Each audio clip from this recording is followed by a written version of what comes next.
한 주간의 부동산 뉴스들 중에서 눈에 띄는 이슈를 골라 심층적으로 살펴보는 시간입니다.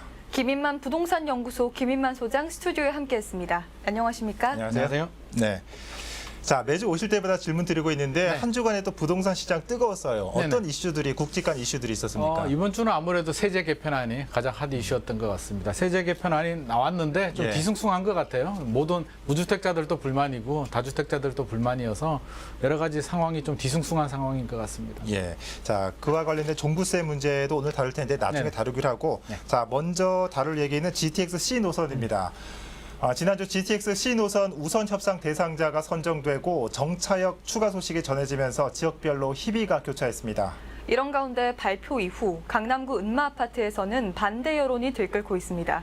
예정 노선이 아파트 지하를 관통한다는 소식이 전해졌기 때문인데요. 관련 영상을 보고 나서 소장님과 이야기 나눠보겠습니다.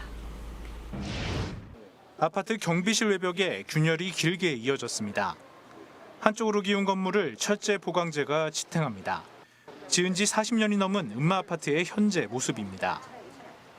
이런 가운데 지난 18일 GTX-C 우선 협상 대상자가 선정됐습니다.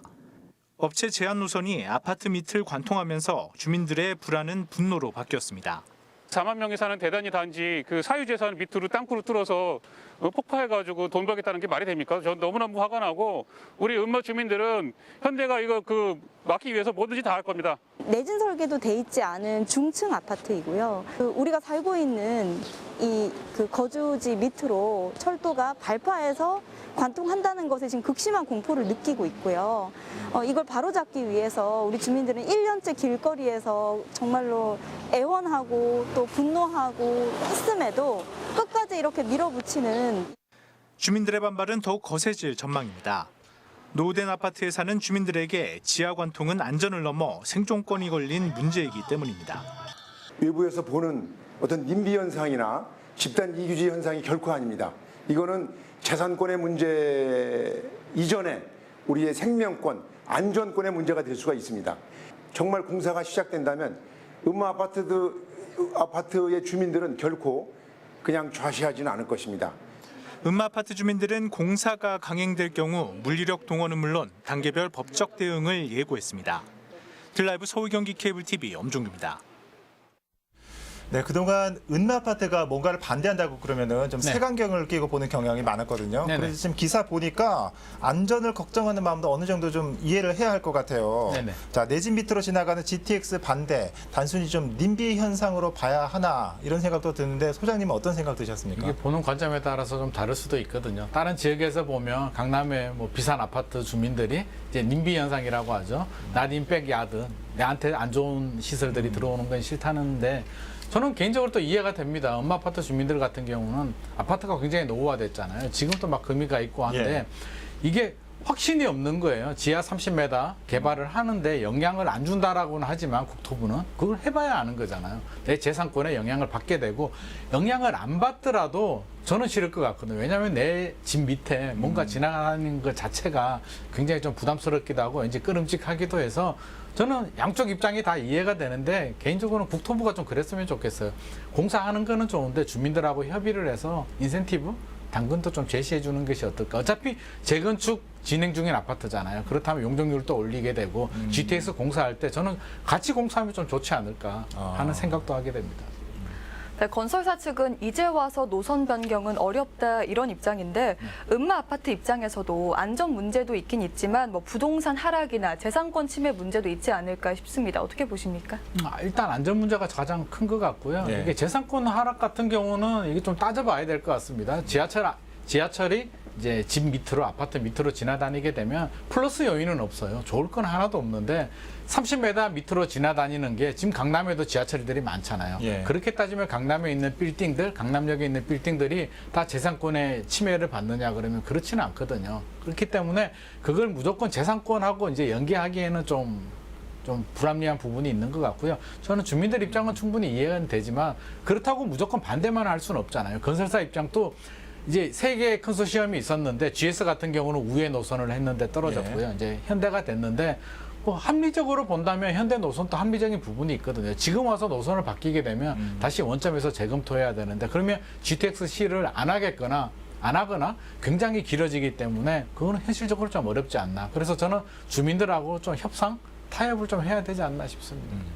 이 안방 밑으로 지나는 이 터널 공사가 비단 이 음아파트가 처음이 아니지 않습니까? 네네. 뭐 GTX A 노선이 지나는 용산구 후암동 사례도 있고, 네네. 또 구로 항동에는 초등학교 밑을 지나는 고속도로, 또 최근에는 뭐 인천 삼두 아파트에서 아파트 밑으로 수도권 제2순환 고속도로가 지나면서 뭐 네. 구분지상권을 해제하라 이런 논의도 지금 계속되고 있는데, 네. 음아파트도 이와 비슷한 상황 아니겠습니까? 그렇죠. 뭐 거의 비슷하다고 봐야죠. 그래서 이제 몇 메다로 파느냐, 균열을 주느냐의 문제인데 보통 이제 구분 지상권을 설정하게 되거든요. 예. 그래서 설정해도 큰 이득은 없어요. 이게 세대당 나눠버리게 되면 한 몇만 원 정도, 많아야 몇십만 원 안 될 것 같아요. 몇만 원 정도 받기 때문에 안 받고 안 하면 좋은데 이게 또 안 받기도 어려운 게 공익의 목적을 위해서 지하철을 개발하는데 우리가 구분지상권을 안 받는다고 해서 이게 해결될 문제는 아니거든요. 예. 그래서 이게 참 굉장히 좀 복잡한 문제인 것 같아요. 자칫 잘못하면 또 nimby 현상이 될 수도 있고요. 예. 왜? 뭐 우리 모든 사람들이 이용하는 지하철을 개발하는데 직접적인 영향을 받은 건 아니잖아요. 지금 균열이 간 것도 아닌데 벌써부터 반대하느냐. 균열이 가면 별도로 청구하면 되지 않느냐 이런 목소리들도 있거든요. 그래서 이게 참 누구 편을 들어야 될지 저도 그러니까요. 좀 예. 난감한 입장입니다. 네, 한편 건설사 측이 노선 제한을 발표하자마자 인근 호가가 껑충 뛰었다는 이야기가 있거든요. 네네. 현장에서 느끼는 GTX-C 노선 인근 부동산 시세는 어떻습니까? 이게 진짜 지역마다 이게 극명하게 갈리거든요. 예. 그래서 현대건설에서 이제 시공사가 세 역을 선정을 할 수 있습니다. 추가로. 그렇죠. 그래서 예. 지금 나온 게 인덕원, 안양 인덕원이죠. 인덕원하고 이제 왕십리가 선정이 됐는데 그 지역은 난리가 났죠. 난리가 났는데 왕십리는 뭐 원래 교통이 좋았기 때문에 원래 예. 쿼드 역세권이었잖아요. 그게 하나 더 추가가 돼서 원래 좋았던 지역이 좀 더 좋아지는 건데 인덕원 같은 경우는 좀 상황이 다릅니다. 굉장히 안양 그 평촌 범계에 비해서 조금 약간 한 단계 좀 뒤처진다는 평가를 받고 있었는데 GTX가 들어오면서 이제 우리가 안양이 중심이다라는 목소리가 나오고 한 10억대 정도 했거든요. 가격이 아파트 가격이 한 전용 84제곱미터 기준에서 한 10억, 12억, 13억 정도 하다가 요즘 호가는 뭐 우리가 20억 가야 되는 거 아니냐 뭐 이런 목소리들이 나오고 있어서 굉장히 들뜬 분위기인데 또 이웃 주민들 뭐 군포시라든지 뭐 과천이라 이런 쪽에서는 좀 그렇게 기분이 좋은 것 같지는 않아요. 좀 반대하는 입장. 그래서 우리가 아까 nimby 현상을 얘기했잖아요. 예. 내 앞마당, 내 백야드에는 안 돼. 핀피 현상이라는 거 있잖아요. 내 앞마당에는 좋은 거 넣어줘라고 하는데 최근에 유행어가 하나 더 생겼다고 합니다. 뭐죠? 니피 현상이라고 해서 예. Not in your back front yard. 너한테 좋은 거 가는 거는 싫어라는 현상이 생기고 있거든요. 그래서 저는 노선이 생긴다. 우리 공공의 이익을 위해서 지하철이 이제 노선이 더 생기는 거는 좋은데 이게 지역 주민들 간에 갈등이 생길 수가 있어서 왜 너희 동네에 생기느냐. 이게 왜 이렇게 되냐면 집값하고 지하철이 생긴다는 건 미래 가치가 좋아진다는 것이고요. 최대 개발 호재가 생기는 것이기 때문에 나쁘게 말하면 우리 동네 들어와야 되는데 옆 동네 들어오게 되면 옆 동네 집값이 오르니까 옆 동네에서는 반대하는 거고 우리 동네에서는 환호성을 지르는 건데 이게 접점을 어디로 찾아야 되느냐에 대해서는 참 이게 어려운 숙제인 것 같아요. 네, 그럼 다음 이슈 살펴보도록 하겠습니다. 더불어민주당이 상위 2%에만 종합부동산세를 부과하는 방안을 당론으로 확정했습니다. 네, 그럼 먼저 기존 종부세 부과 기준과 어떻게 달라지는지 좀 짚어주시죠. 기존에는 절대평가였죠. 이게 좀 오해하시는 분들이 있는데요. 종부세 같은 경우는 1세대 1주택자들은 공시가격 9억이 넘어가게 되면 종합부동산세를 내야 되고요. 다주택자들은 공시가격 6억입니다. 그래서 이번에 여당 특위에서 발표된 내용을 보면 다주택자들은 전혀 해당 사항이 없고요. 자칫 뉴스만 보면 종합부동산세가 다 완화되는 것처럼 그렇게 느껴지는데 전혀 아니고요. 1세대 1주택자에 대해서만 9억이던 기준을 12억, 15억이 아니라 상위 2%. 상대평가로 바뀌겠다는 것이고요. 예. 우리 시험을 치면 80점 뭐 이상이 되면 합격 뭐 이런 게 아니라 기존에는 그렇게 됐는데 상위 20%만 합격 뭐 이런 개념으로 바뀌기 때문에 내가 집을 살 때 내 집이 대상이 되느냐. 작년에는 냈는데 올해 안 낼 수도 있는 거고요. 시장에 굉장한 혼란을 줄 것 같습니다. 그러니까 다주택자 같은 경우에는 종전의 기준을 그대로 적용한다는 거 아니겠습니까? 그렇죠. 예. 1세대 1주택 같은 경우에 상위 2%인데 2%로 계산하니까 공시가가 약 11억 정도면은 실거래가가 한 어느 정도면 한 18억 정도 됩니까? 18억 정도 되죠. 뭐 예. 16억에서 18억 정도 될 것 같습니다. 그런데 상위 2%를 변경하니까 납부 대상이 올해 약 18만여 명에서 네. 2%로 적용하면 9만여 명으로 절반 정도가 줄어드는데 네네. 상황이 이러니까 부자들을 위한 감세 아니냐 이런 지적도 있는데 이에 대해서는 어떻게 생각하십니까? 제가 이게 2% 안이 발표되고 이제 주변 사람들한테 다 물어봤습니다. 무주택자들한테도 물어보고 1주택자, 다주택자들한테 물어봤는데 이게 공교롭게도 예. 대책이 나오면 어느 한쪽은 박수를 쳐줘야 되는데 박수 치는 분이 안 계시더라고요. 그래서 무주택자들 같은 경우는 굉장히 불만이죠. 우리 무주택자들 집도 없는데 우리한테 혜택이나 여러 가지 정책이 집중이 돼야 되는데 왜 집 가진 고가 아파트 가진 사람한테 혜택을 주느냐에 대한 굉장한 불만을 가지고 있고요. 다주택자들은 우리도 세금 내고 물론 뭐 5주택 이래 가지신 분들이야 어쩔 수가 없지만 2주택 가지신 분들은 또 굉장히 억울할 수도 있거든요. 그러면 1주택자들은 박수를 쳐줘야 되는데 1주택자들도 불만이라는 거죠. 왜냐하면 노무현 정부 시절에 이제 네. 종합부동산세가 생겼는데 그때는 상위 1%였거든요. 대상이 1% 정도였고 이제 9억 기준이었는데 그동안에 아파트 가격이 많이 올랐잖아요. 3배 정도?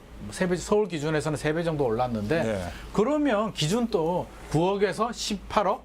뭐 그 이상 이렇게 기준이 올라가줘야 되는데 옛날에는 1%였는데 지금 집값이 많이 올라서 4%가 됐는데 반으로 잘라서 왜 2%냐? 2%의 기준이 뭐냐?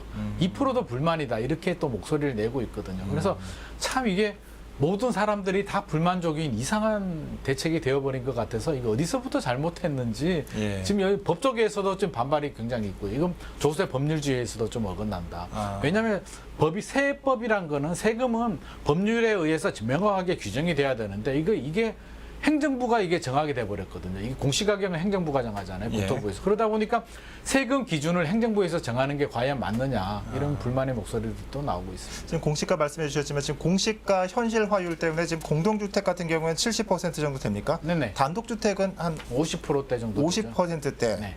그러니까 아파트가 주택보다 좀 불리하다라고 할 수 있는데 네. 달리 말하면은 아파트보다 더 비싼 고가 단독 주택을 가진 사람은 종부세 부과 대상에서 피해갈 여지가 있는 거 아니겠습니까? 뭐 계산적으로 약간 피해갈 여지가 생겼겠죠. 이제 지금 4%였는데 기준은 절대 기준이지만 비율을 보면 4% 정도였는데 2% 정도 되면 아무래도 아파트가 현실화율이 높거든요. 예. 공시가격 현실화율이 한 70%대 정도 되고 앞으로도 더 올린다라고는 하지만 단순 계산적으로는 단독주택 가지신 분들이 조금 더 혜택을 볼 가능성은 있을 것 같습니다. 근데 단독주택도 이제 서울 같은 경우는 가격대에 따라서 달라지는데 한 15억 원? 20억 원 사이 한 요 정도 되는 단독주택들은 본의 아니게 혜택을 보는 단독주택들도 나올 것 같습니다.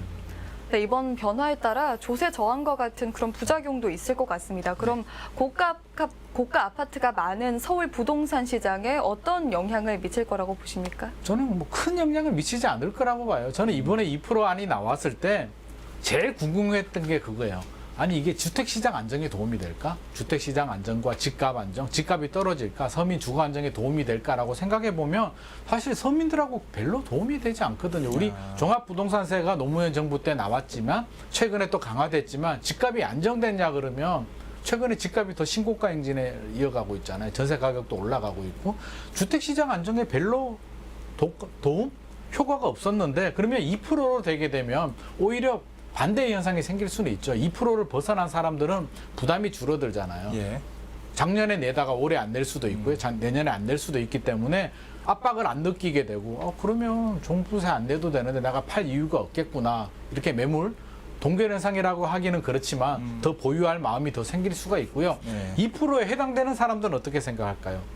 이왕 이렇게 된 거 나는 그냥 못 팔겠다. 이거 2%면 난 그냥 매물 동결 현상 그냥 안 팔고 가지고 가야겠다 이런 마음이 생길 수밖에 없거든요. 양도세도 꽉 막혀 있으니까 결국에는 저는 주택시장 안정에는 큰 도움이 안 될 것 같고요.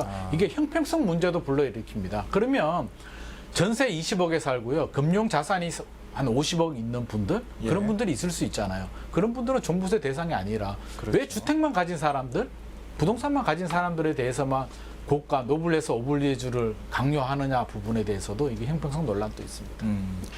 자, 애초에 이게 종부세가 도입된 취지가 주택가격 부동산 시장이 너무 급등하니까 좀 부동산 투기를 억제하자라는 목적으로 도입됐는데 이게 말씀하신 것처럼 이렇게 상위 2%만 부과를 하다 보면은 애초 목적인 이 투기 억제 효과가 있을까 의문이 드는데 말씀 들어보니까 좀 부정적으로 보시는 것 같아요. 네, 이게 효과가 있으려면 차라리 4%가 아니라 6%를 하든지 더 많은 부과를 하게 된다면 물론 전제 조건이 있죠.